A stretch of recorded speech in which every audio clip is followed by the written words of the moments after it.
নাহমাদুহু ওয়া নুসাল্লি আলা রাসূলিহিল কারীম আম্মা বাদ।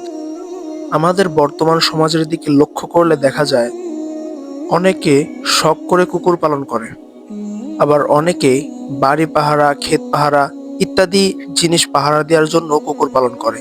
আর এই কুকুর পালন করাটা কি শরীয়তে জায়েজ আছে কি না এ সম্পর্কে আলোচনা করব ইনশাআল্লাহ। হুজুর আকরাম সাল্লাল্লাহু আলাইহি ওয়াসাল্লাম বলেন, যদি কোনো ব্যক্তি ক্ষেত পাহারা, বাড়ি পাহারা অথবা শিকারি করার উদ্দেশ্যে কুকুর পালে তাহলে সেটা জায়েজ আছে। এবার আসুন আমরা জানি রাসূল সাল্লাল্লাহু আলাইহি ওয়াসাল্লাম শিকার করা বলতে কি বুঝিয়েছেন। আগের জামানায় সাহাবায়ে কেরামগণ কুকুর পুষতেন পাখি ইত্যাদি শিকার করার জন্য।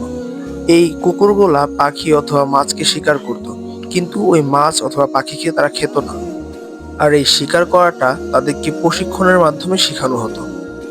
সুতরাং রাসূল সাল্লাল্লাহু আলাইহি ওয়াসাল্লাম এই ধরনের প্রয়োজনে কুকুর পালতে নিষেধ করেননি।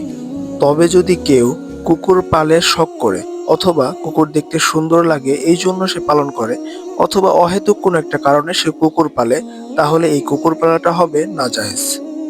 কেননা আল্লাহ রাসূল বলেন, কুকুর হলো শয়তানের একটি রূপ। এবং রাসূল সাল্লাল্লাহু আলাইহি ওয়াসাল্লাম আরো বলেন, যে ঘরে কুকুর থাকে ওই ঘরে রহমতের ফেরেশতা প্রবেশ করেন না। আর যে ঘরে রহমতের ফেরেশতা প্রবেশ করেন না সে ঘরে অবশ্যই শয়তান প্রবেশ করেন। আর শয়তান যে ঘরে প্রবেশ করে ওই ঘরে কোনো বাচ্চা ইসলামের পথে অথবা দ্বীনের পথে থাকতে চাইবে না। এবং ওই ঘরে যদি কখনো কোনো মুরব্বি অথবা কেউ মারা যায় তাহলে ওই ঘরে রহমতের ফেরেশতা প্রবেশ করতে পারবে না। আর যেই ঘরে রহমতের ফেরেশতা থাকতে পারবে না ওই ঘরে জাহান্নামের ফেরেশতা এবং শয়তান থাকবে।